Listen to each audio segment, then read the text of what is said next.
Good evening and welcome to the Baker Institute's conversation around literacy in our children. My name is Kianta Moore and I'm a fellow in child health policy at the Baker Institute for Public Policy. We are honored to be able to be the host for this webinar, along with our co-sponsors, the Houston ISD Foundation, the Mayor's Office of Education, and the Houston Education Research Consortium here at Rice. I'll be your moderator for today, but I'll pass the baton over to Sue Dygard, who is the HISD board president, and Juliet Stepecci, the director of education at the mayor's office.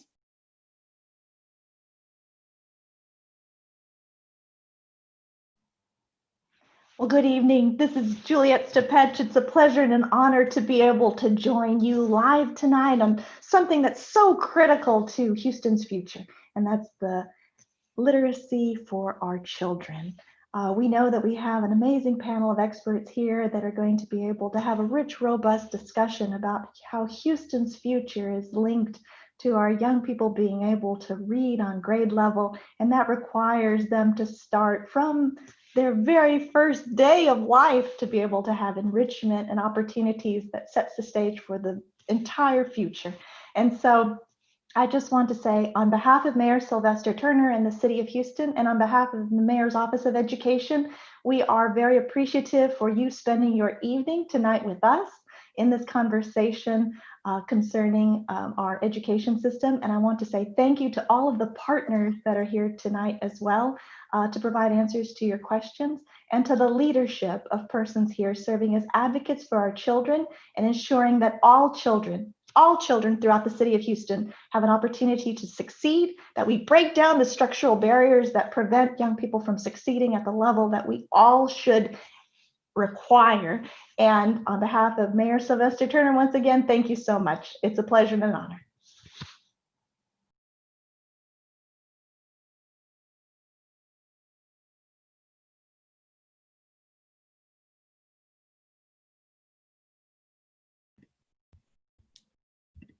Thank you, Kianta and Juliet, and thank you again to all of the co-sponsors this evening.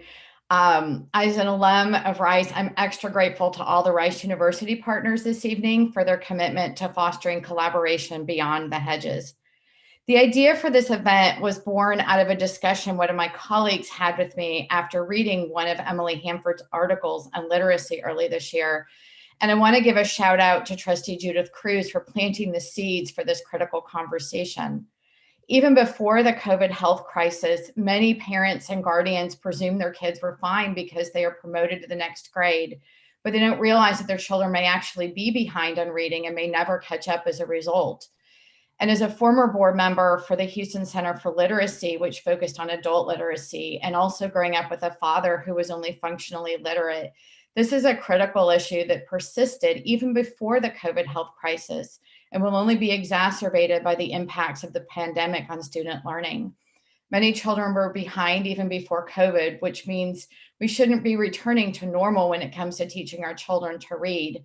And the conversation cannot only be how do we open schools safely during the COVID pandemic, it needs to be how do we grow kids safely during the pandemic. Otherwise, the next generation is going to be further plagued by the challenges of illiteracy. I'm eager to hear what our panelists have to say on this topic. So without further ado, welcome to our guests this evening.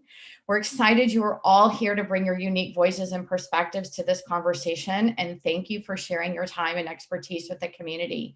To our audience, if you would like to learn more about our panelists, their bios are available on the event webpage. We have Erin Baumgardner, Associate Director of HISD Research and Relations and Research Scientist at the Houston Education Research Consortium here at Rice University. Marcus Ceniceros, Senior Director of Regional Impact at Leadership for Educational Equity and Leadership Development Coach for One Houston.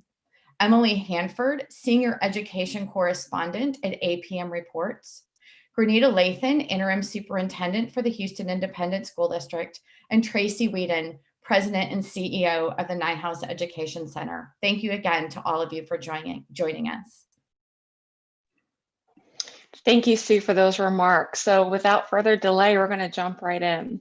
So this question is for all of our panelists, and we can feel free to start with Tracy, and then Marcus, Aaron, and then Granita and Emily. So in urban school districts in Houston and nationwide, the percentage of students meeting the grade level standard hovers around 40%. As it relates to your work, why does this matter? Well, that's a wonderful question, and there are two primary reasons. And I will base this on my travels nationally, working with superintendents all over the country, State Department leaders. It is because we are not preventing reading failure with strong first instruction. That's the first piece, based on evidence-based practices, or some have heard it called the science of reading, proven methods. The second major issue is that children who have reading challenges, reading differences like dyslexia, are not identified early. And so effectively, what happens for a kid who has the condition of being dyslexic, they get the sense that there's something wrong with them, when there's nothing wrong with them. There's a different way that they need to be taught to read. And the high stakes of that, if we look at our high level of incarceration in this country, on average, 50% of prison inmates are dyslexic. In our state, that's 49%. And so this is really a moral imperative to address preventing reading failure, number one, and secondly, ensuring that children are identified as being dyslexic and not fall through the cracks. And I don't want to take up too much space on this issue, but I will say this. We have people who graduate from high school reading at a first or second grade level. And through our adult literacy program, come to NIHouse, and we're different in that we have certified academic language therapists delivering instruction. They learn to read. So that tells me that they could have learned to read in the first place. The last piece I want to add is that we're working sometimes in initiative overload. There's so much going on for district leaders. And so part of it is really focusing, breaking down the silos so that whether it's special ed, it's dyslexia, it's curriculum and instruction, everybody is focused in moving in the same direction, supporting evidence-based practices consistently throughout the system. Thank you, Tracy. And just as a follow-up question, you said a lot there for us to digest and chew on, but what would you say is maybe like if there was one lever that you could really change or move to prevent, kids graduating from high school without being able to read? Is there one lever that folks can really chew on and think about as something that we can change? I really think it starts with our universities, apprenticing teachers, and I'm using that word very intentionally, apprenticing them in the science of reading across the content areas. Because when we produce teachers who fail, we produce students who fail. The teachers want to do the work. And as we work with teachers nationally, they'll say, why didn't anybody teach me this? I didn't get this information. And so effectively, we're setting them up for malpractice when they want best practice. And so really getting to the root of what we're doing in university programs. And we have some powerful university partners who are relentlessly focused on getting that right. Really, that's the root of the problem. And then once teachers end up in systems and in ISDs, for example, in Texas, they have to pay a second time for what teachers should have learned the first time. Regardless of content area, they need to be able to apprentice their students in the literacy of their content area. Great, thank you. Marcus? Hi, good evening, everybody. It's great to be here. Thank you so much, Dr. Whedon, for what you just shared. As the son of an elementary school teacher, a former classroom teacher in primary school myself, a person that believes deeply in equity, in particular racial equity, and a leadership development coach who supports educators who want to help organize and do public policy work about what's happening in classrooms, access to high quality literacy instruction and reading attainment means everything. This number around 40% of young people, of students that are just at their literacy attainment, that's the future of our city. And the investment in what our students are able to do, it means so much to us. It's for classroom teachers, it's for system leaders, but it is very much a community problem and a community issue in which we hope to solve together. I coach a group of folks who do community organizing work. It's called One Houston. And in many of those conversations, we talk to students and families across the city, and we say, what are the problems that you're seeing? And as Dr. Whedon mentioned, many of those folks will talk about school discipline or access to inequitable access to certain resources. But when we bring it back and we start doing the root cause analysis of like, what would they want to see different? Almost every person says, I just want my classroom to be better. I want what my kids are learning to be better. I want to understand it more. I want to be able to help them more. And so when we think about more of these upstream interventions, the types of things like literacy instruction or access to what our kids have in their schools, I think conversations like this are really important. Families who are experiencing COVID and doing at-home learning right now are probably seeing that the most. I know there's a group of moms on the line tonight that have been sharing about the event, and it's hard. It's hard to teach what is going on in schools. It's hard to be as a teacher. My first day of teaching, I had zero classroom library. I had to buy every single book for my classroom myself. And so we have to be able to support our systems, to support our teachers, to support our families, to support the kids. And so I think it's, again, everything. Reading means everything to equity work. Thank you, Marcus. And, I don't know if you saw me raise my hand, but I am definitely one of those parents who are trying to navigate this challenging time. For our audience, one thing that I forgot to mention earlier is that, as our panelists are speaking, they may raise some questions that you want to ask them.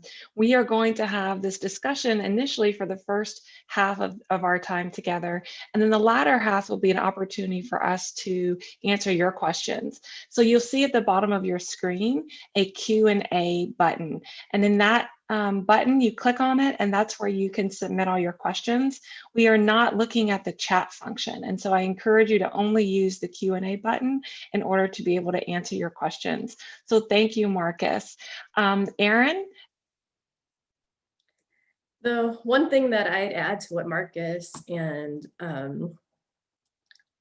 the thing that I add to what he was saying is, we're talking a lot about classrooms, and I think that a lot of the things that we've heard about literacy lately have been about third grade. Let's make sure students are reading on grade level by third grade. And that's great. That's a great goal to have.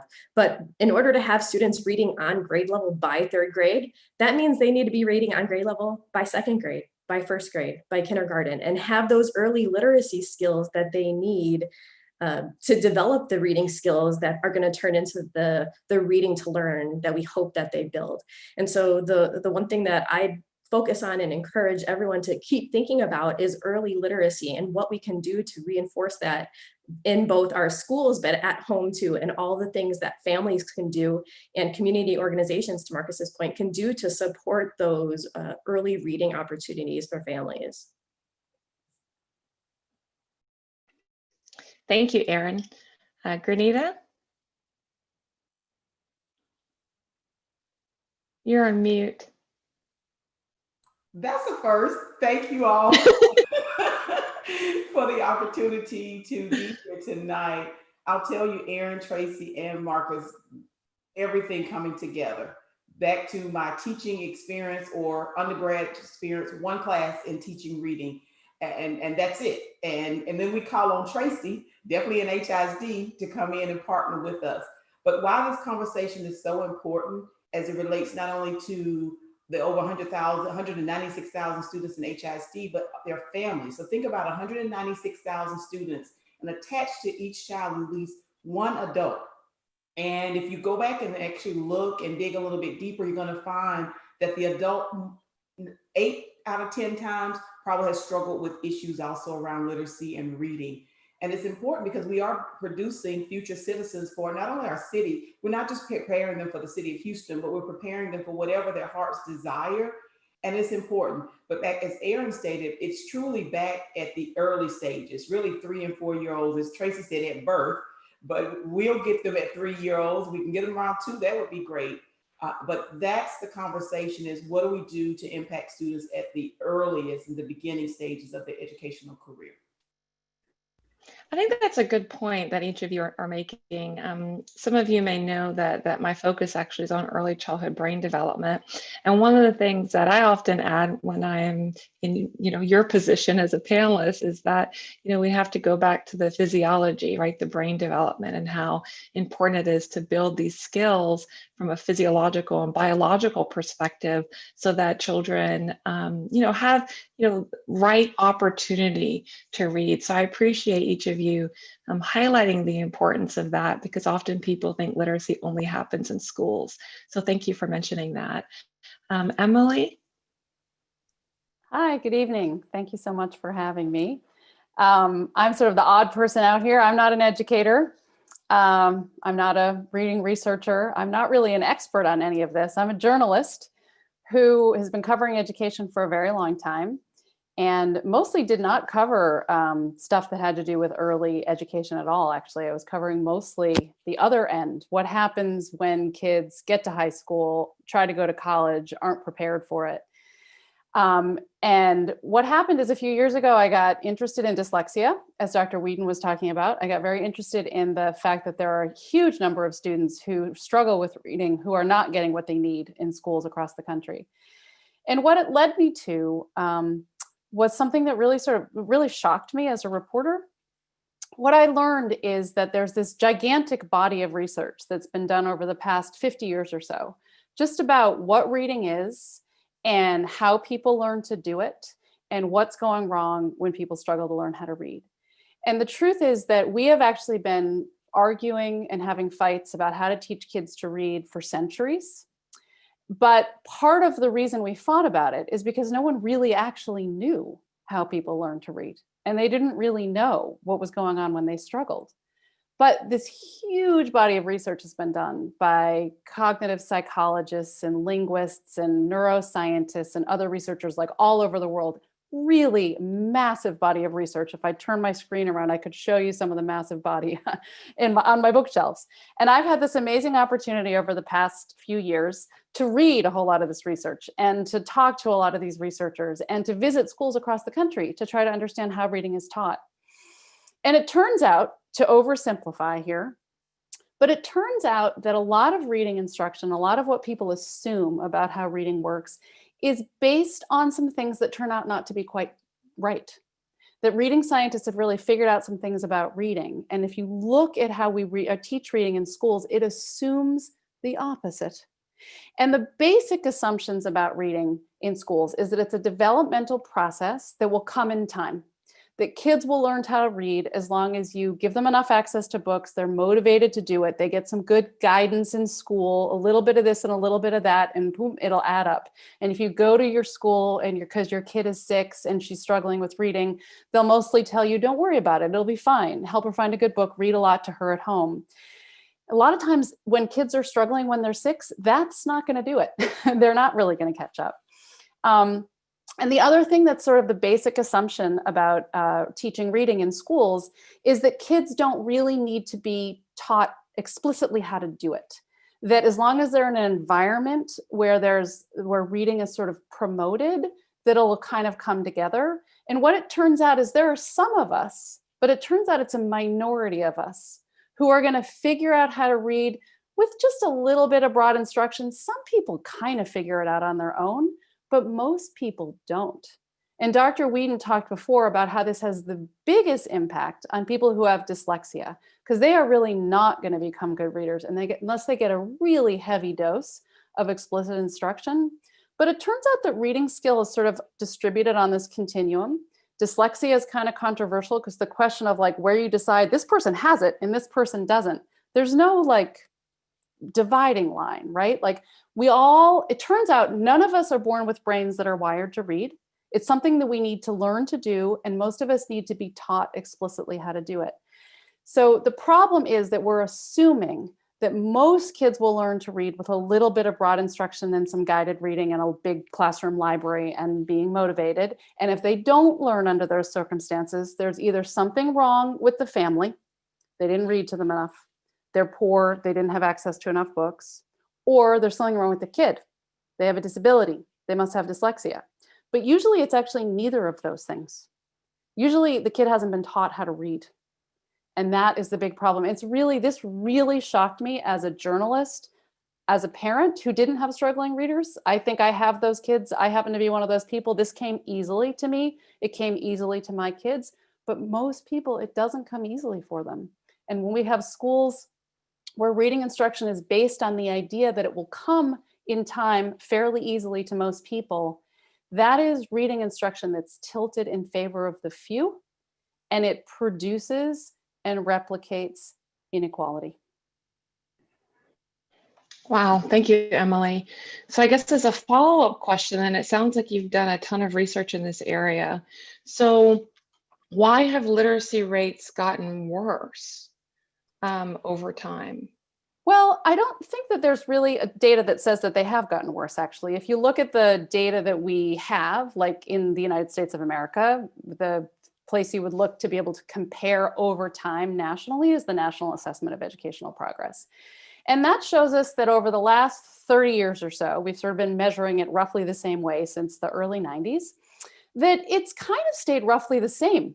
It hasn't gotten dramatically worse. In fact, in some cases, we've gotten a teeny bit better, but we've actually devoted a gigantic amount of time and many billions of dollars trying to improve reading. And the fact that we've put all this effort in and we've gotten really essentially no gain is the problem.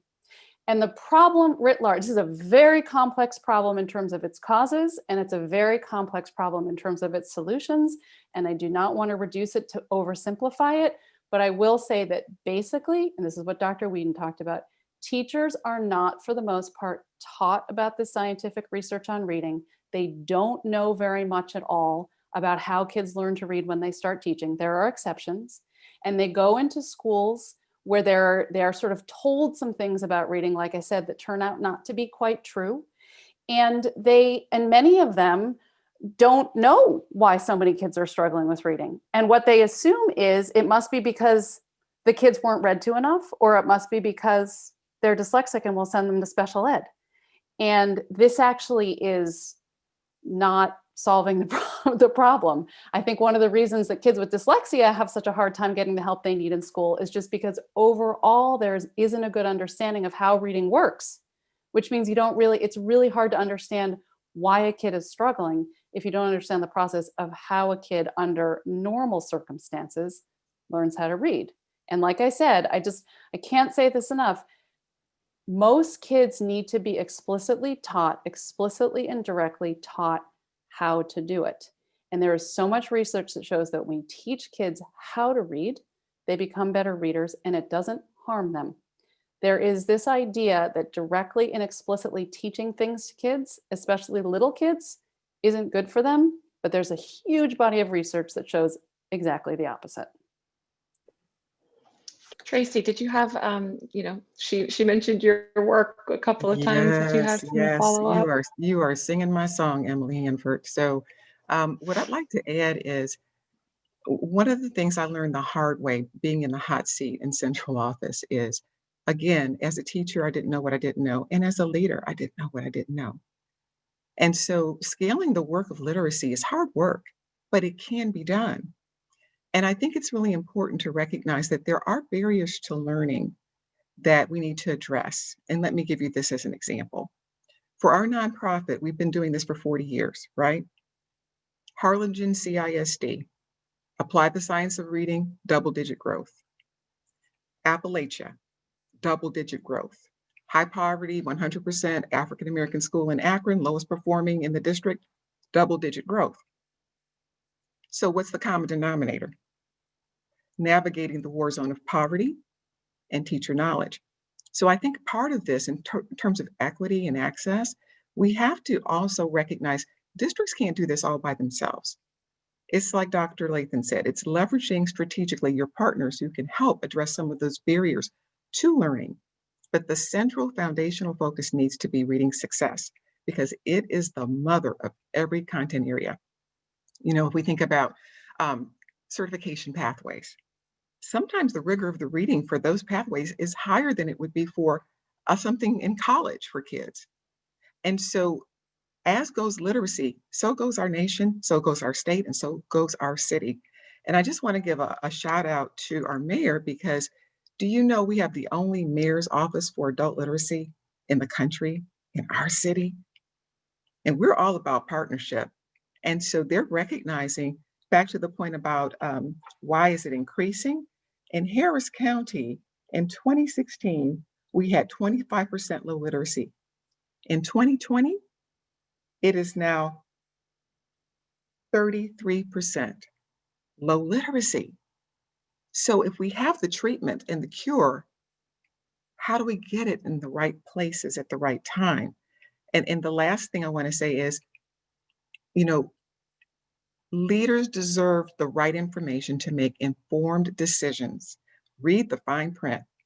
Because in terms of sustainable change, not everybody wants to sustain change for you. Some of them just kind of want to stick around and benefit, but they must be able to show you growth. And if they can't show you growth, show them the door. That's pretty direct, but I just have to say it's high stakes for our children, high stakes for them and our families, like Dr. Lathan said. And I want to share, Absolutely. talking about the science of teaching reading, and we're actually in year one of a 3-year implementation as it relates to House Bill 3 and reading academies for our kindergarten through 3rd grade teachers. And so that training actually has started. And one thing about education also, Emily, similar to all the bodies of work, we go through cycles in education. You know, we hear this and our author writes or a reporter writes this and we jump on this particular bandwagon. We put things to the side. And years ago, we actually utilized the science of teaching reading many, many years ago as part of professional development. It's now back. And we are definitely going to see the gains of that. As you talk about explicit instruction, that's big. And that is something that, we have our Achieve 180 campuses in our district, where it's underserved campuses, communities of poverty, where our school board voted to put additional resources there. And that was one of the resources we used was explicit instruction for teaching students reading, coupled with our Literacy by 3 text-based reading instruction program. And so it's very important to understand that, back to what Tracy said, we must teach our teachers how to teach reading, but then provide them with the resources and not abandon something. Tracy mentioned that we are all guilty in education with initiatives, after initiatives, after initiatives, as opposed to sticking out and seeing something through and utilizing research really to make those decisions of what happens next. So here's phase 1, what should we do in phase 2? And so that's something we're working on and focusing on in HISD, is trying to stick to what the research is telling us that we need to do and truly following it. Anyone else want to add to that? I would just add some of the work that we're actually doing at HERC in partnership with HISD is thinking about Literacy by 3 and how teachers have been utilizing the practices that are associated with the Literacy by 3, the movement, all of the little components that are associated with it. And what we're seeing is that teachers aren't really hitting all of the pieces that that we would hope they would hit as part of the initiative. And that's by teacher self-report. They're saying, we're spending this many minutes on literacy when the goal is this many minutes. And we're doing this in our classroom, but we should be doing it this often. We know we should be doing it this often in our classroom. And I'll tell you 2 of the things that are really closely connected to the teachers who are doing more of those practices that are associated with the Literacy by 3 initiative are teachers who felt supported in their schools and supported by their school leadership, but also by people like instructional coaches, but then also the teachers who felt confident in putting the pieces of Literacy by 3 into place. And so connected to all the things that Tracy and Dr. Lathan are talking about, it's really making sure that we're conveying to teachers the what's and the whys and the hows so that they can feel confident in doing those things in their classrooms too. And just to add to that, we started actually a Literacy by 3 reboot in January, right before COVID hit. Based on what Erin is saying, is we noticed that there were gaps when we implemented Literacy by 3 years ago. There were gaps as it relates to training, the comprehensive training for all teachers and all principals. And so we're starting back over with that. So we have the Literacy by 3 reboot. We also have our reading academies. But I want to hit also in our middle schools, we have literacy in the middle, and then our high schools, literacy empowered. So at every stage, we're focusing on those best practices as it relates to literacy instruction. I'll just add one thing in terms of my big takeaway as a reporter on this topic for the last 4 years. I think that when people are, what I have learned is that I think teacher knowledge and educator knowledge more generally, the principals, administrators, and other people in the district, like having them understand what this science of reading stuff is all about, and especially investing in their knowledge of the English language and how written English works. So you said before, things in education definitely go in these pendulum shifts, and I think that we really do a disservice to our teachers that way. And I think there's at first blush, sometimes when people are like talking about the science of reading, it's like, oh, it's another one of those pendulum shifts. It's going to be the science of reading now, and 5 years from now, it's going to be something else.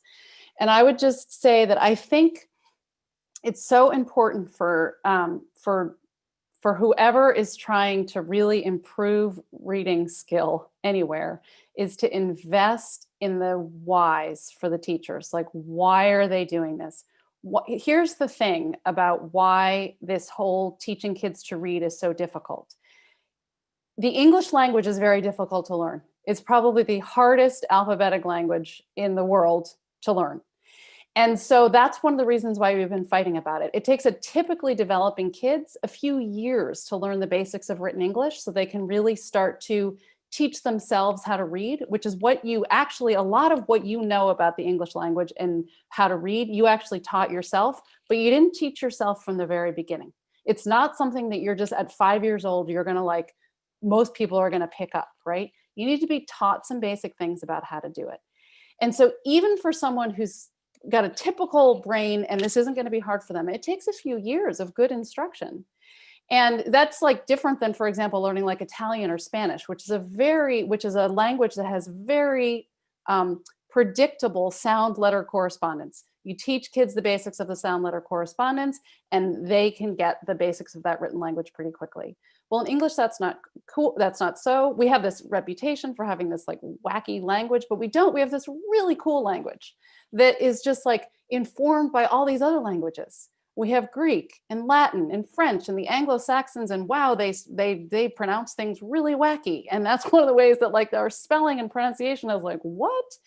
But you can teach that to kids. If they understand something about the history of the English language and all the layers of the language, it's really, really fascinating, which is one of the reasons why teaching kids written English is not going to do damage to the kids who do get it really well. If the teachers really have a good understanding of the written language, it's fascinating for those little word nerd kids who get this stuff really quickly. Why is phone spelled P-H-O-N-E? Well, that's a Greek word. And there's all kinds of other cool scientific and technology words that start with PH because the Greeks did a whole lot of really cool scientific, research. Anyway, I just think I think this is the absolute most important thing, rather than just teaching teachers new strategies or giving them a new curriculum and giving them training in that. Invest in teachers understanding this, the science of how kids learn to read and the structure of written English. Marcus, I think it might be important for you to add a lens because you work directly with coaching teachers and with parents. And can you add that lens to the conversation for the audience? Yeah, absolutely. Thank you. Well, the thing that keeps sticking out to me right now is that we can't leave it to chance that kids are going to pick up on reading. As Emily mentioned tonight, and as in much of her writing, big fan, by the way, thanks for being here, that has explored literacy attainment in these spaces, is that we have to make sure that the students are getting their foundational skills within the classroom times, and that their families know how they can support them when they're at home. And what I think about is, to Dr. Whedon's point from earlier as well, is that there are additional inequities that exist within our system spaces that create a lot of barriers for that instruction to happen during the time. And when I think about what our teachers are talking about, or when the families are asking and they're trying to find the way to engage, they're trying to find the way to support. I've never met a parent who doesn't want the best for their kid. They just don't know how to get there. And much of that really kind of gets into the space of how are we establishing the content in the classrooms, and how are we sharing it out? We've seen in many communities that when the community is engaged with the work happening in the schools, that a lot of progress moves forward. We've seen this incredible movement in Oakland where the NAACP has like organized with families because they see that reading attainment is a form of racial inequity. They see it as a chance for us to like create accountability systems and to create relationships with our school systems and city leaders to really double down that we're not going to let kids fall behind, because that means so much more for our community, to our first question that we had. And I just think about here in Houston, what we really need is a movement towards this work, and that should be grounded in literacy, and that will begin to address some of the additional inequities in the space. So we can't leave it to chance. We really have to think about those systems level changes that are going to lead us towards making sure that this is the path we stay on, and that kids have access to that throughout the time at school. Absolutely. Tracy? Marcus, that was so well put. And, I think about the privilege that I have. When I was growing up, I grew up not privileged, my parents from abject poverty. Now I have a different kind of privilege. I have educational privilege, I have economic privilege. I have the desire to pay that forward. I agree, Marcus, we need a movement.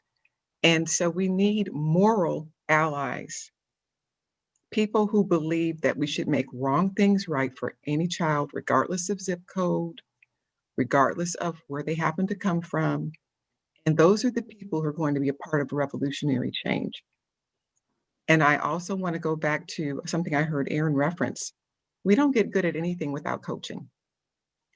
So whether I'm at the top of the heap, whatever the top means in your organization, maybe it's not top bottom, but every individual role specifically needs support and coaching to understand how to implement this with fidelity. It cannot be done in 1 year or overnight. We heard it takes years to build it. But if we apply the science with fidelity, you start to see the confidence shift in the organization, and people see the evidence actually works, and then they want to run with it. And you can't take it out of their hands after that. That is crucial. And I do want to recognize our state, because of House Bill 3, that we are now identifying people with dyslexia. There are many states who are still not even recognizing that dyslexia even exists. That's major. And NHISD is making some real powerful moves in that area. It is a hard path, but they're pushing that envelope in the area where we're providing support. And I'm really proud of that work. We haven't arrived, but we're going to keep pushing with you, Dr. Lathan. It really comes down, as Marcus said, to, do we agree this is the moral imperative for our city and for our state? Marcus, you also mentioned about this being about racial justice. And Aaron, I know HERC does a lot of research with school districts all throughout Harris County. I'm curious to know, what is your data showing about who's bearing the burden of this problem? And what are some potential, I think, opportunities for us to really try to increase equitable opportunities for those populations? I think the research that we see in our area replicates the things we see across the nation, and really that Black and Brown students tend to be the ones who have lower outcomes when it it comes to literacy skills. And so thinking about how we can provide targeted resources, this goes to things that Marcus was talking about and Tracy was talking about. This is about equity, and equity is recognizing that some students need more. And so there are certain student populations that are going to need more support to be where their peers are, and how that's going to help them be so much more successful as they move forward. The other thing that we know are students who are English learners tend to be further behind their peers when it comes to developing the literacy skills they need for later on in life. But one of the things that I really want to reinforce is that we often assume that students who are English learners don't have the skills they need. They don't have the literacy skills that they need.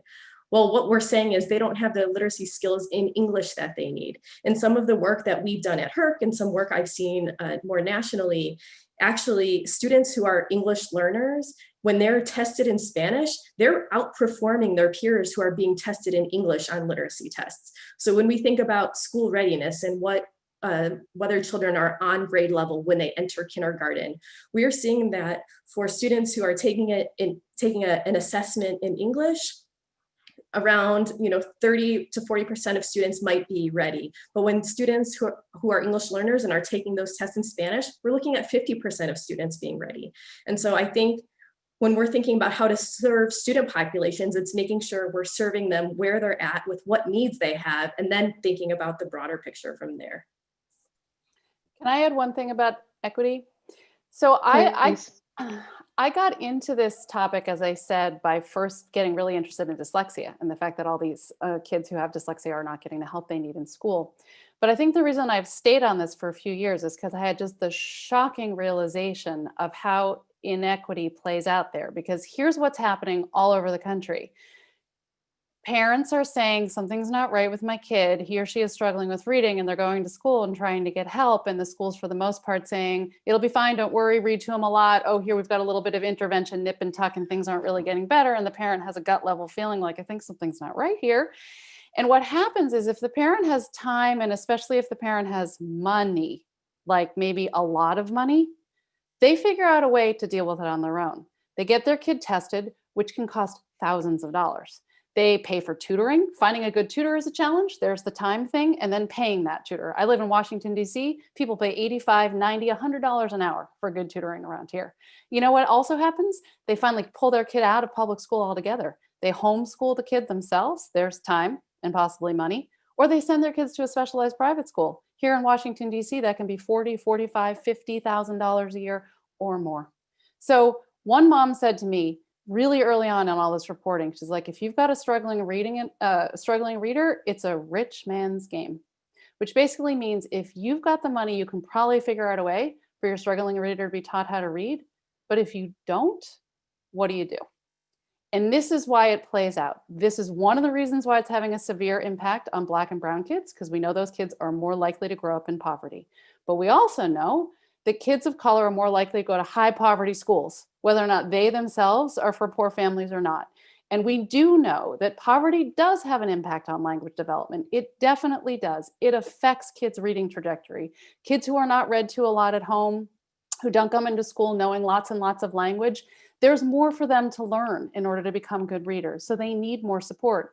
And when we put a bunch of kids who are at risk in the same schools as we do in this country, because our schools are so segregated by race and especially by family income, then what happens is you have an entire school worth of kids who are struggling. So you can't, as one woman said to me, you can't even find the kids who are dyslexic in a school where all the kids are struggling. So the real struggling readers are getting completely left behind. And so this is the way that it plays out in terms of race and family income. If you actually look, there's really good research that's done on this. If you look at kids who are all at the same level, because race has nothing to do with whether or not a kid has dyslexia, right? Like some people have brains that are better at reading than others. And that is just, that has nothing to do with race, okay? And so what happens is that if you compare all the kids who are struggling with reading, like the bottom 10, 15% of readers, what you find is that white kids are significantly more likely to be getting help. They're significantly more likely to be getting special ed. That's not a guarantee that they're getting good services, but it increases your chances in many cases. So we have a real problem here. There is this has to do with your family income, and there are real things about race and racism that are at play here. Thank you for mentioning that, because that was going to be my next question around this issue of equity. Because often, researchers, we like to quote lots of statistics, and often we say that Black and Brown folks are bearing the burden of those of the negative outcomes. And so I was hoping that you all could talk a little bit about racism. And Emily, I think you covered it well. Does anyone else want to add to that, this idea of racial justice, and how geneticists have found there's no biological basis for race. It's a social construct. So Emily, you are accurate in that our brains are not being developed, or not developing differently because we're of different ethnicities and races. But it's more the systems that folks are encountering. So do any of you want to explore a little bit more or add to that very well articulated statement by Emily?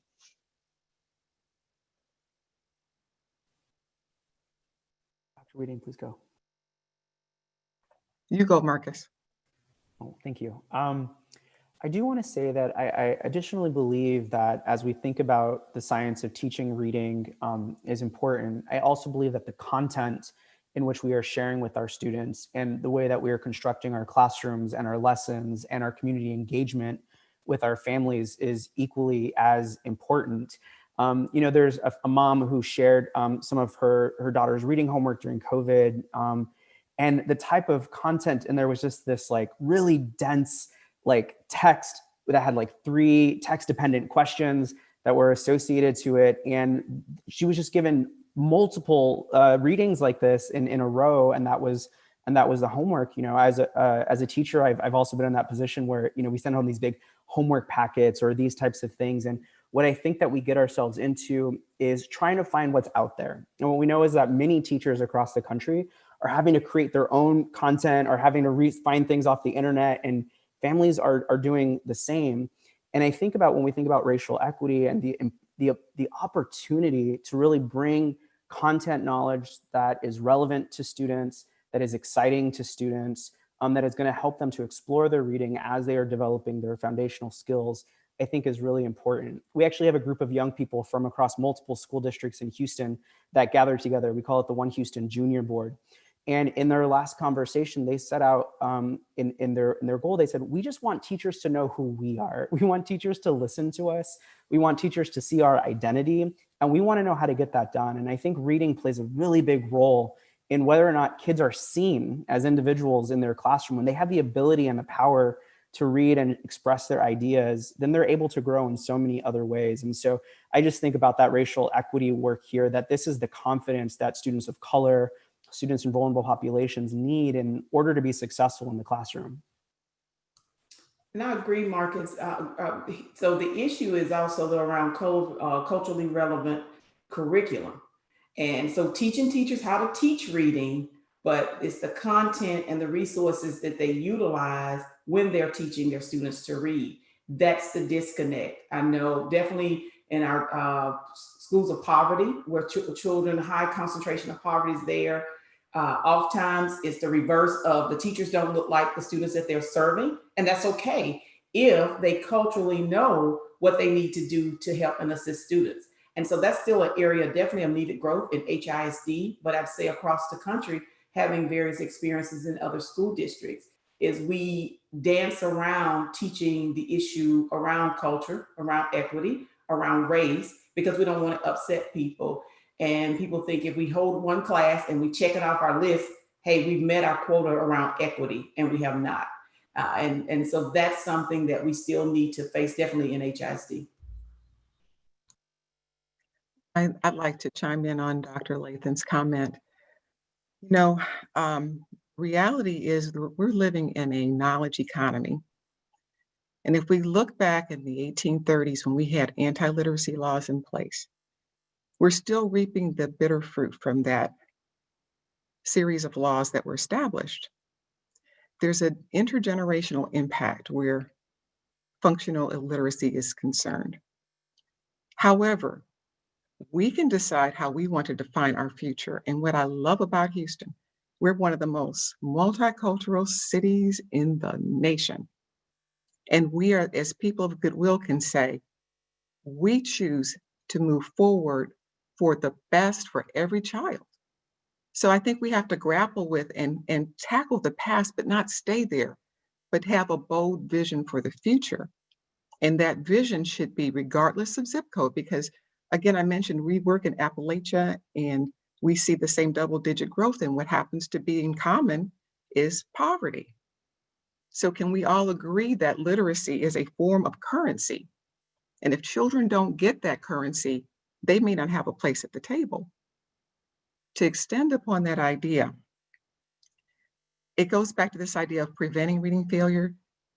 Think about literacy as an ocean, right? And some kids get swimming lessons, like my kids did. They got swimming lessons growing up. I didn't, but they did because I understood they needed to know how to navigate the water, right? And I had the money to do it. So I had a great coach.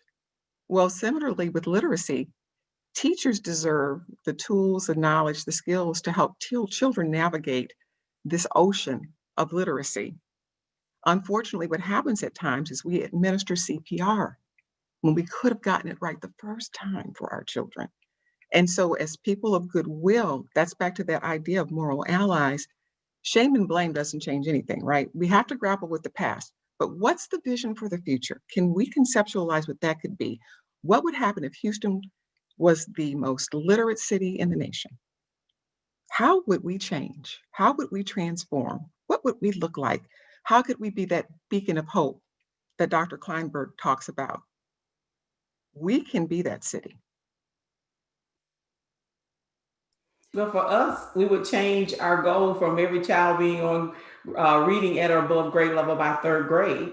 It would be leaving out of pre-K, entering into kindergarten, reading on grade level. So, I mean, if you think about how you, okay, Aaron, get ready for your next research project. But I mean, but people have to really be invested to do that. And it means changing a lot of the old guard ways and structures that I don't believe people are ready for. So what would it look like? We can tell you, but people have to change their notion about what it looks like to finance schools, not only school districts, so not only the state of Texas finances, but then getting it down to school district financing. You know, I mentioned at the beginning that I've been a reporter for, I'm a lot older than I look, for quite a long time, 25 years. And there are no silver bullets in education for sure. And I would never want to leave this conversation saying that. But really, if there's one thing that's the most important thing you can do, is to make sure a child knows how to read at a young age. Because what I have learned in these years from talking to so many parents of struggling readers, and then talking to so many struggling readers, adults who still really struggle with reading, is what a profound impact it has on you right away. When you are that kid in kindergarten and first grade and you're struggling and it looks like everyone else isn't, but some of them are, and they're hiding it because kids get really good at hiding it. You immediately know that's your major task when you come to school. When you're a little kid coming to school, you're learning how to socialize and make friends and the routines of education, and you're learning how to read. And when it doesn't go well, it starts to make the whole endeavor of school just difficult. A lot of kids act out as a way to cope with that. They get depressed, they shy away, they withdraw. There are all kinds of things. And the people that have just told me about the anxiety and the tumult and the anger and the frustration. And what we know is that the vast majority of kids, if they're taught well in the early years, can become pretty good readers. Some kids are going to become much better than others. Yup. And there are some kids who are really, really going to struggle, and they're going to need tons and tons and tons of really specialized help. But for the most part, good core reading instruction in kindergarten, first, second, third, continue teaching them phonics and the structure of the English language, fourth, fifth, sixth, seventh, eighth grade and beyond. It doesn't end in second grade. There's so much to learn about the English language. But when kids get that good instruction, they can learn to read pretty well, and it can change their whole experience of school. And when this chicken or the egg question, which comes, so there's a huge correlation between reading problems and behavior problems and depression and suicidal thoughts and all kinds of horrible things. There's also an emerging body of evidence that really suggests that the cause is the reading problems. When kids struggle with reading, it causes lots of other problems for them later on. Thank you. So we are wrapping up our time for this discussion, and we're going to take some questions from the audience. But before we transition there, Granita, you're a leader of one of the country's largest school districts, and we've even gotten some questions from the audience. I think people want to know what your vision is, what strategies are you using, and what best practices have you identified that give you some hope? Thank you. Number one of our best practices is pre-K access. We started down several years ago, increasing the number of pre-K classrooms that are available across our district. Of course, COVID hurt us this year. Our pre-K enrollment numbers are down, but programs that we've implemented at some of our lowest performing campuses in previous years, they were low performing campuses. They're moving on up as it relates to their accountability rating by adding additional pre-K classrooms. One campus, we added actually 10 pre-K classrooms. So students having access to pre-K and early on in their neighborhood, and then also across our district, we're seeing the results of that. We know, like I said, we need more students to access pre-K. So that's one that we're excited. We want to continue to expand that. Our early childhood centers, we have several of those located strategically across our district. We need more early childhood centers, and they are attached also to an elementary school in their particular feeder pattern. Also, as a result of, as it relates to COVID, we are working on instructional best practices as it relates to teaching in a digital age or in a virtual environment. And that's been challenging over the past 8 months, but it's also been exciting. And our teachers are doing some marvelous things in the classroom. But now I will tell you, we are struggling teaching reading in a virtual environment. As we think about just being explicit and ensuring that we're able to work with students in small group, it does pose some problems for those students who are learning virtually at home, but we're still working on trying to address that. We've seen gains across the district in our 3 through 8 reading accountability or STAR scores, also in English 1 and English 2. But we're not seeing a large incremental gains as it relates to the percentages. We're seeing anywhere from 3% to 5% gains annually, but we know that number has to increase and improve. And so we're trying to work on addressing that. I mentioned earlier our reboot of Literacy by 3, our reading academies, and really just training our teachers to ensure that they have what they need. Also around our partnership, as Tracy mentioned, trying to address the issues around teaching, identifying students that are dyslexic and then providing them the resources they need through our intervention support department. And that's the area that we've added additional funding to over the past several years, so that we have intervention specialists who can actually go out and work with teachers and principals on our campuses. It's still an area of needed growth for us as a district, but we are at least putting procedures and practices in place that are consistent across the district. But with 283 campuses, we still have a lot of work to do in that area. And then what I said earlier is we think about our goals of every child being able to read and write at above grade level by 3rd grade is really putting additional funding in the pre-K and kindergarten classrooms and supporting those teachers. That's where we're going to see our improvement. Tracy talked about CPR. So, with middle school and high school students right now, we are conducting CPR. It's really trying to address those deficits. But if we start with our 3 and 4-year-olds and 5-year-olds, and we develop, have a program in place for those students, we will see those gains and results by the time they enter 1st grade. But it's going to take some changing of our financial distribution and allocation of funds. And it's going to take all of us being risk takers in our district. Thank you. And then there's been quite a couple of comments about the new bill that's been passed. Tracy, or I don't know if Grenada, you want to follow up,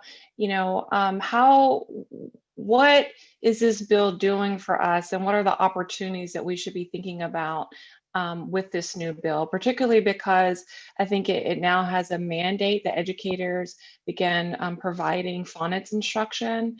And so how does that relate to the science of learning to read? Can you help the audience really make the connection between those things?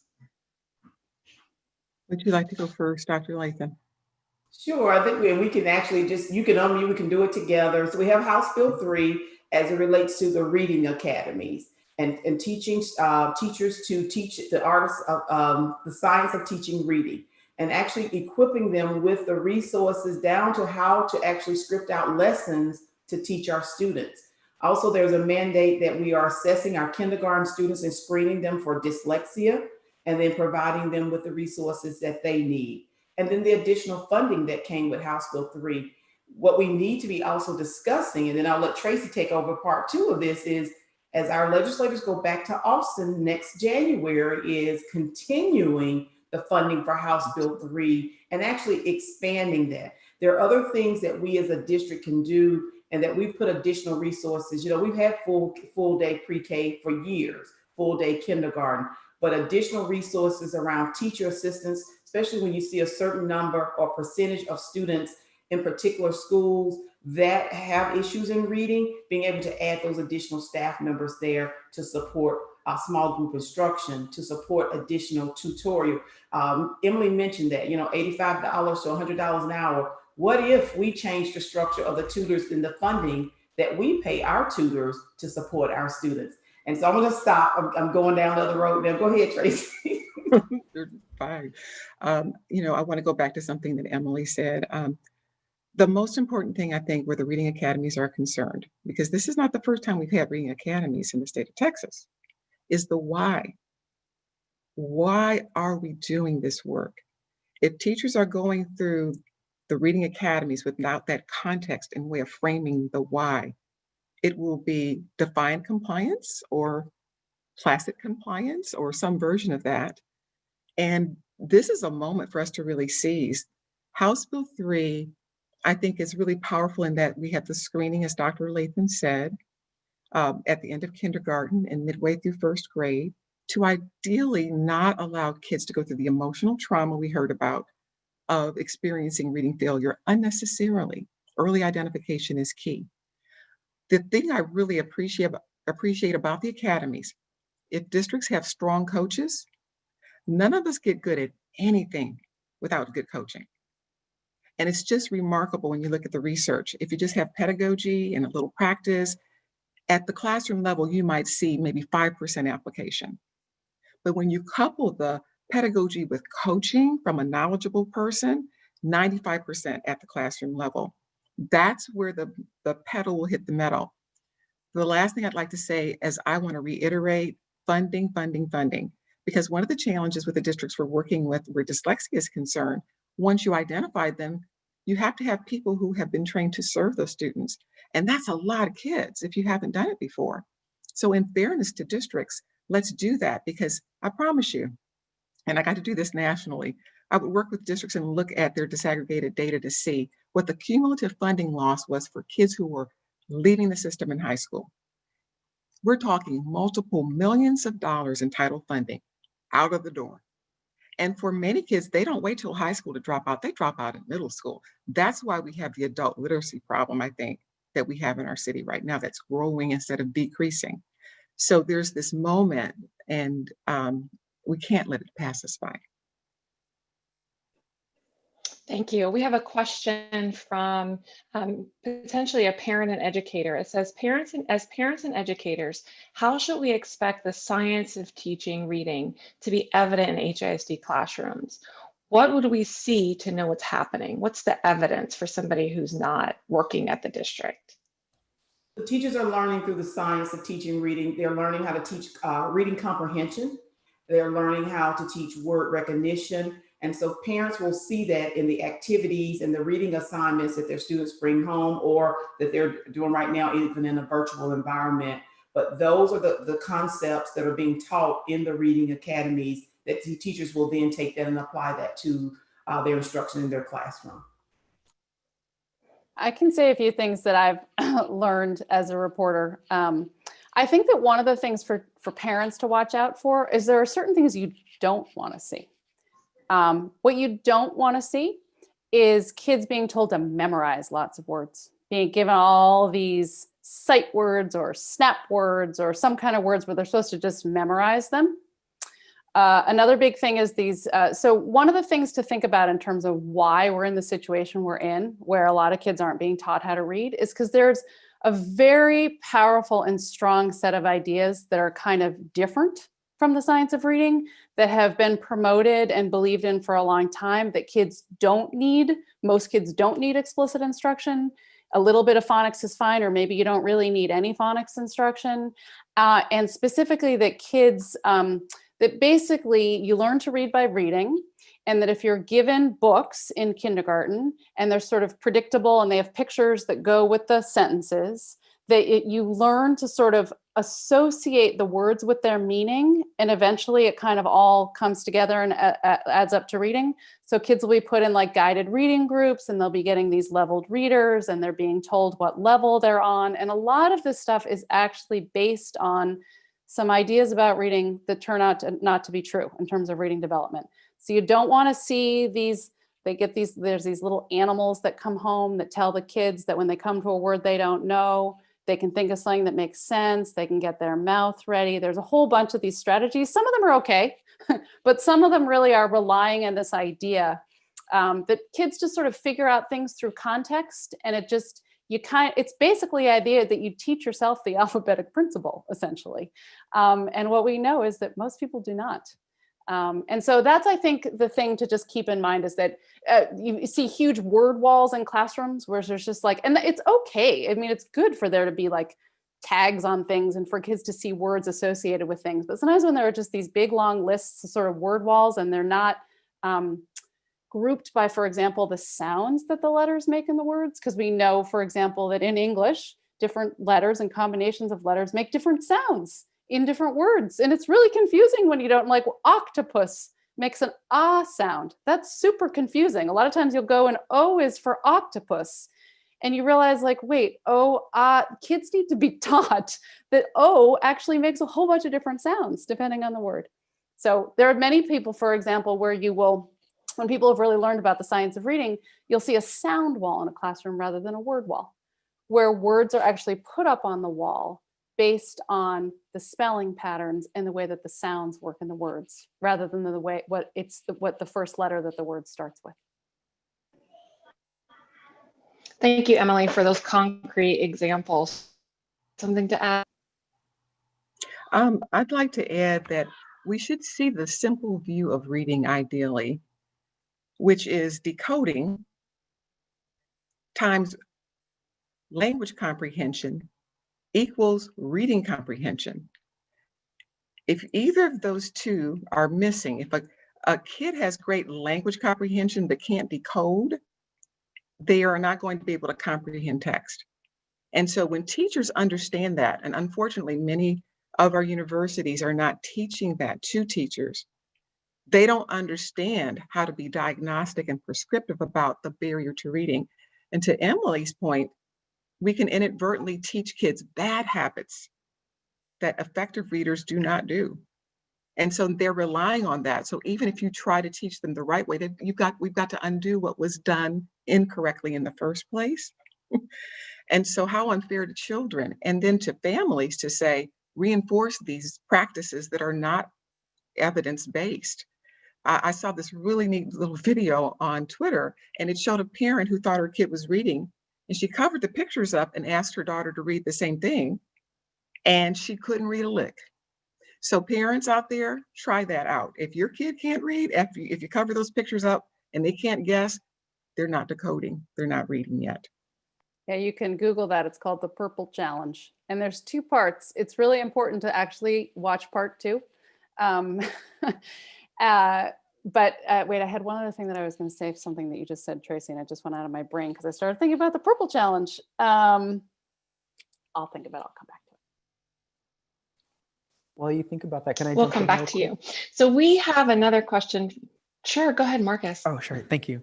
So, as a classroom teacher, I was actually for several years taught within what we call like the balanced literacy curriculum, right? And so the idea that so many of the things that Emily was mentioning are maybe not the best practices when we're thinking about the science of teaching. And just recently, we've even seen our friends like Lucy Calkins and folks like that mention that some differences and some rebalancing for that particular thing. But the point that I wanted to make as part of that is that as a teacher or even as a parent, you might be feeling really overwhelmed and saying, well, what should I be doing? Because I thought the sight word in my, the sight wall in my classroom is what it should have had, or what I was told to do. Or families might be thinking about ways in which they're helping their kids at home. And I just think the important thing here is that this continues to be a community conversation, and that our schools and our school systems are utilizing their community engagement practices to be able to bring in families and teachers together to talk about, hey, we were used to doing this, let's do it a little bit differently. And if COVID's taught us anything, we got to change some habits when they're not going to set us up for success or be in that healthiest spot. And so I do think we have to be a little bit open right now. And I appreciate this as like that first step from, and many of steps, of course, from HISD, but to really keep this literacy conversation moving towards what is going to be best for our kids. I thought of what I was going to say, which is Tracy mentioned the simple view of reading. And I think if parents want to sort of understand, or anyone wants to understand the basics of what is reading science, Google that, the simple view of reading. Many people misunderstand. The simple view of reading does not say reading is simple. It absolutely is not. It's an incredibly complex thing. It's this amazingly complex thing that we are not born ready to do, but we can get really, really good at it. We can get really good at it. It's just fascinating. But the important thing about the simple view of reading is it just divides reading into two parts, which are, so everyone agrees that the goal of teaching a kid to read is for them to comprehend what they read. Everyone agrees on that. Part of the problem with literacy instruction in this country is that it has begun there. The idea is that if you want a kid to comprehend what they read, you start with reading comprehension, but it doesn't work that way. The question is, what does a little kid need to learn to be able to understand what he or she is reading? And the simple view of reading came along a long time ago in 1986 when I was still in high school. And it was a theory. It was basically a model. It was this idea, hey, maybe reading comprehension is two different things. One is your language comprehension. Can you understand what text when it's being read out loud to you or when people are talking to you? Do you understand the meaning of the words? Do you have a good vocabulary? Do you just understand how language works? Just when it's being said to you. And then can you decode the words? If someone writes those words down, do you know what they say? And it turns out the reading comprehension is the product of those two things, not even the sum, it's the product. So it's your language comprehension times your decoding ability. And if you know the basics of math, you know if either side is 0, you get 0. So you've got 0 reading comprehension. If you've got 0 language comprehension and great decoding ability, you're not going to understand what you're reading. If you've got great language comprehension, but very little decoding ability, which is the case for a lot of dyslexic kids before anyone teaches them how to read, then you can't read either. So if you just look up that term and you start there, you will get into such a rabbit hole on the science of reading if you want to go down it. And there's a lot of really good stuff that's been read in a very easy to understand way. Like there really is good stuff on the internet. If you stick with that term, simple view of reading, the people who are writing about it, you will find some really good stuff. Thank you, Emily. So we're going to switch gears a little bit and use the remaining 20 minutes to really focus on action. We're getting quite a bit of questions about what folks can do. So I'm going to try to merge some of these questions so that we can get through them. So we have a question about what can philanthropists do to really move the needle on literacy? For decades, the philanthropic community has been asked to do things like buy books or volunteer to read with children, but these programs are not transforming education. So where can donors and foundations best invest to double the literacy rate? There's also a similar question around what can we do in Houston to double the literacy rate? So I think folks really want to hear from you all about some really practical strategies that we can mobilize around in order to make a change in our city. I'd be happy to jump into that one. So first of all, it takes a great deal of humility. The fastest growing systems I've encountered acknowledge Houston, we've got a problem. Houston could be in Ohio, it could be in California, it can be anywhere. But there's a recognition that they are not satisfied with small steps forward that are not sustainable. That means pulling up a leadership team in central office and for philanthropists to know that district is willing to go the distance with this process. Return on investment. The three variables we can control for are time, talent, and funding. And what we have to do is map those resources and see what's the return on investment. In a district that's willing to really grapple with that and be brutally honest with themselves about what's working and what's not working, the next step is to strategically abandon what is not working for teachers and children. That creates the space for the new. The initiative overload environment, people are thinking, I hope this passes soon, versus we're not doing this, we're stopping this, and we're adding or we're placing this on the plate. That's so crucial.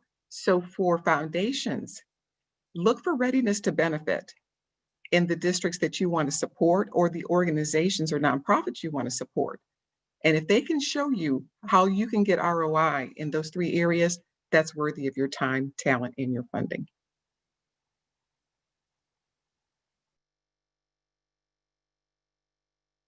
I'll say one thing specifically that was in that question. I think that, so for example, getting books to kids, really important. Okay, yeah, kids definitely, that is a very important part of it. However, I think we have treated that as the thing that, as sort of like the spark that will change this. Like if kids just had books, they'd be able to read them. But that is based on this, what turns out to be a flawed idea about how reading develops. So 100%, there are kids who don't have books at home, and that is a problem, and they need books and all that. But getting books to kids is not going to solve this problem. And if for Tracy, what Tracy was talking about, return on investment, there's probably some of that money could be better spent on good teacher training, having teachers really understand the why of this. And you know what? How about training like tutors and volunteers? There are so many people in communities who want to help kids learn how to read. I know my father did this, but they're not taught anything about what they need to do to help kids learn to read. So they bring a lot of books and they sit with them and they read with the kids, and that's good. But it's not going to be the thing that takes a kid who's struggling with reading and gets them to being a proficient reader. That kid needs to be taught how to read, and the person who is giving their time, the person who's getting paid to do it, deserves to be taught how kids learn to read and what they need to know to help a kid learn to do it. And it's just shocking. That's just not happening enough in this country right now. And that's, so invest in the tutoring programs, invest in the volunteers, have the volunteers really learn the science of reading. There are some people in other parts of the country who are really doing this, and I think that could make a huge difference. I'd also like to encourage philanthropists to think more broadly about what having an impact means. So this goes to something that Dr. Lathan was talking about earlier. If by donating resources to a campus, to staff a library or to provide books for classrooms, you're freeing up resources for that campus to be able to hire another teacher's aide for some of the younger grades so that there is more of that direct instruction that can happen.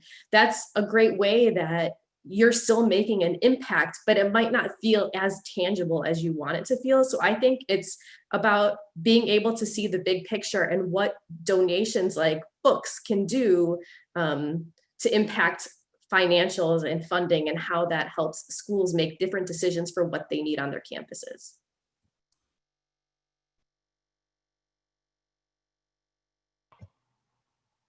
I want to add this, this thought, and that is, we talk about college and workforce readiness for kids, and it's very aspirational and the right goal to make sure kids can read by third grade, but it must not stop there.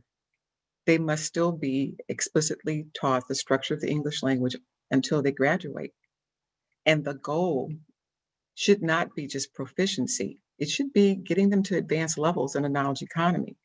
So again, reframing what our goals are, because it's never too late for someone to learn to read. We teach adults to read, as I mentioned earlier.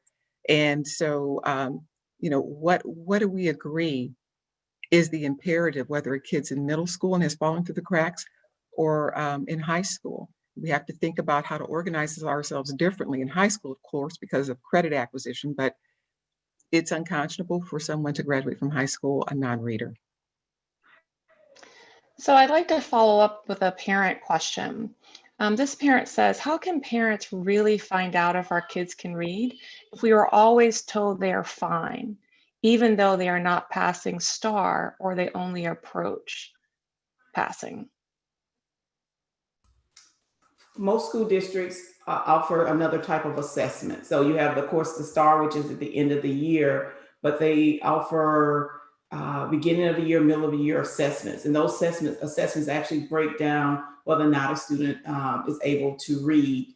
And so actually it's parents asking the school to actually share the report with them that should be going home at least 3 times a year if they're using a particular screener, like a universal screener.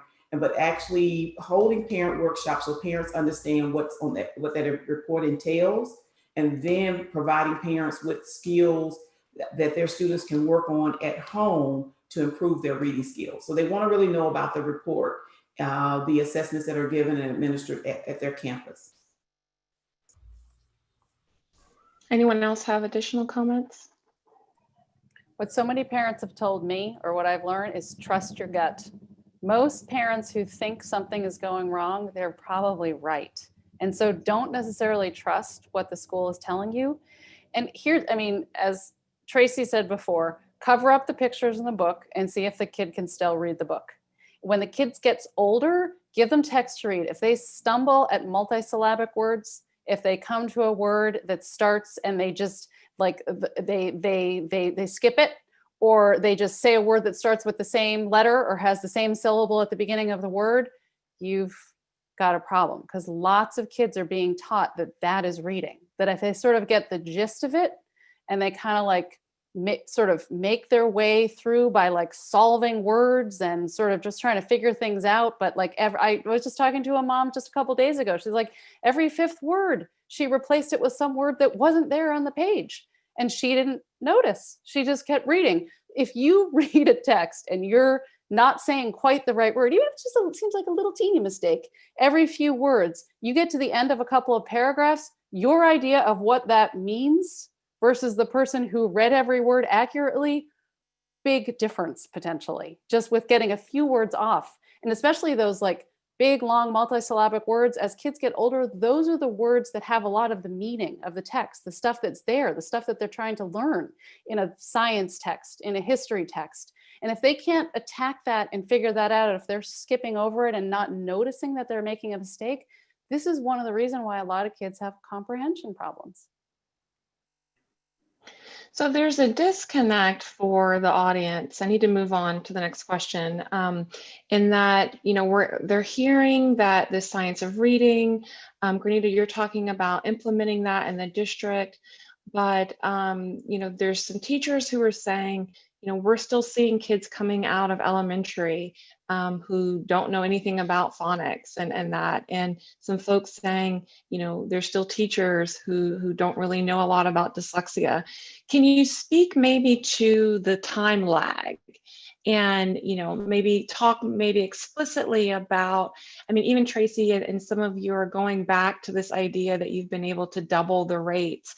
You know, when should folks expect to see some real tangible results and movement in the numbers after this type of program is adopted? First of all, we have to plan the work well, and then we've got to work the plan. And if you have the will for the work and you're willing to stay focused, our experience is the first year you'll see 8 to 10 percentage points of growth. You'll see tier 1, critical mass of kids reading well at first teach, first instruction, grow dramatically. And you'll see tier 2 and tier 3 shrink significantly. So that's an important dynamic here. We have lots of kids who end up warehoused in special education classrooms, life sentences in tier 2 and tier 3. And so if we prevent reading failure in the first place, we see that growth. By year 2, with coaching and support, with leaders who are also prepared to support teachers in the classroom and coach and support them, that's when you start to see this momentum and the double-digit growth kick in. I'll give one example from the Valley. They were at 64% kinder ready, year two, 74%. Year two, 74%, and the next year it was 95% kinder ready in the Valley. So if that can happen in the Valley, that can happen pretty much anywhere. But it's all about planning the work, working the plan, and breaking down silos we typically navigate around, and then the campuses aren't sure what the priority is. Grenada, would you like to add to that? Yes, I definitely agree. But it's also about funding. The way our current situation is as it relates to our PUA, campuses are making more campus-based decisions as opposed to district-wide decisions around funding. And some of the districts that Tracy speaks about have made those tremendous gains. They are not decentralized districts. They are centralized districts. And so you're able to push out resources and dictate where that funding goes and how it rolls out. And so that goes back to what I said earlier. You have to change the old ways of doing things if you really want to get the results. And you don't get that by pushing 90% of funding all the way out to campuses. You're going to continue to see those same results. Back to when will we see action? You heard Tracy talk about more movement with tier 1 students, then tier 2, then tier 3. In HISD, we're dealing with more tier 3 students, especially at our middle and high schools. That's why in high schools, we're offering a strategic reading and writing class, a strategic math class. Simply put, that's teaching students how to read in high school. And then we have our middle school version, and we are explicitly teaching reading in the middle schools and also in our high schools. But these are concepts and skills students should have learned in kindergarten, first and second grade. And so we're addressing that district-wide, but in order to address it in HISD, there are things fundamentally that will need to change as it relates to values and belief. And number one, it's around funding, it's around training for teachers, and then also the coaching piece, as Tracy mentioned.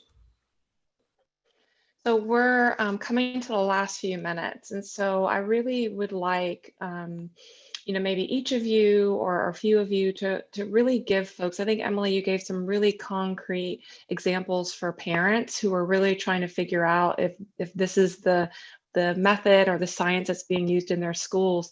But after listening to the webinar, many of us, especially during COVID time, we've attended now hundreds of webinars. But what can people do after listening to this?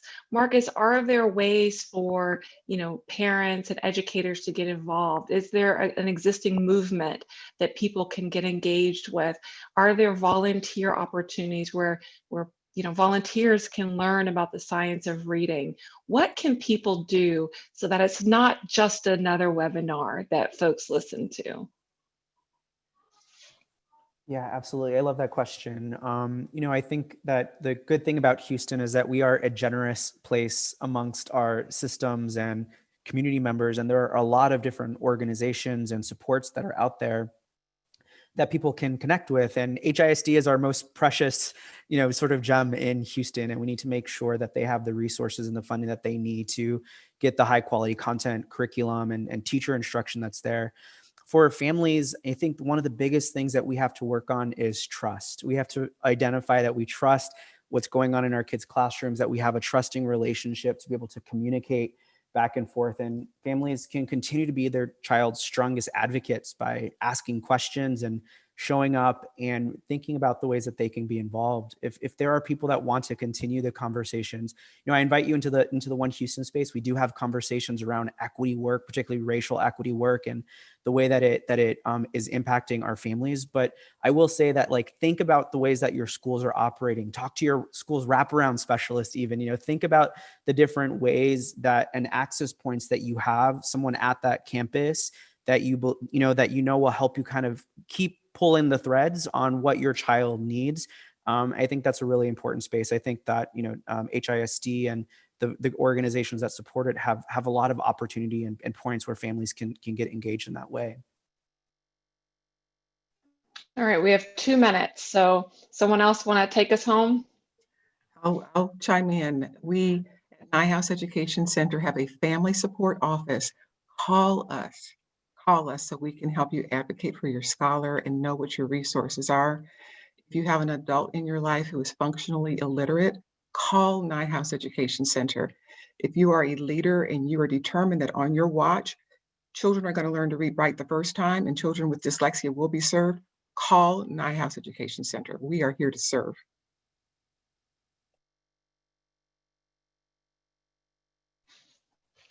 Okay, well, let's all virtually thank our panelists for such an engaging and enriching conversation.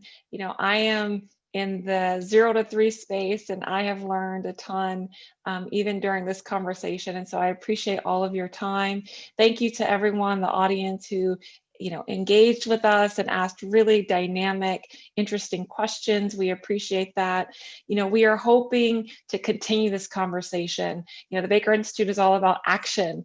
And so we really hope that, that this is not the first time that we talk about these things and that we're able to continue the conversation with you all. So thank you. Thank you again to the panelists and have a wonderful evening.